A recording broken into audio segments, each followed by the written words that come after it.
So with AC Data Model API, that ability now to have all this database being placed somewhere, you can now view it in the way that you want to, is powerful.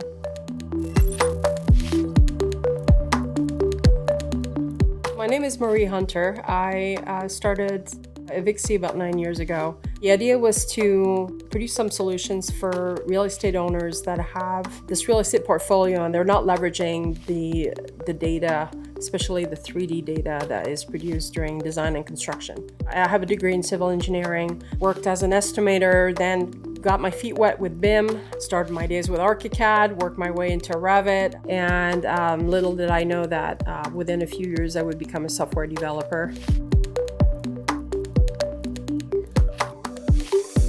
Because the hardware has become better, people are now pushing the size of these Revit models. And so what happens is that kind of can lock people out of using the Revit models.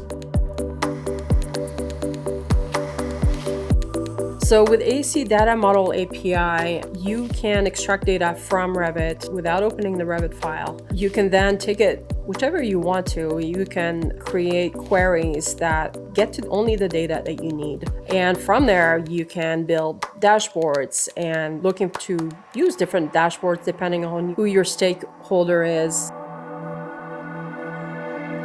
What I'm excited about is the opportunity to grab more APIs within that process. So I'm looking at OCR technology to help verify information that is really just available out in the field. So we're trying to avoid all these trips to the construction site to verify serial numbers, model numbers, and things like that, bringing all that together. So I think that ability now to have all this database being placed somewhere, you can now view it in the way that you want to, is powerful.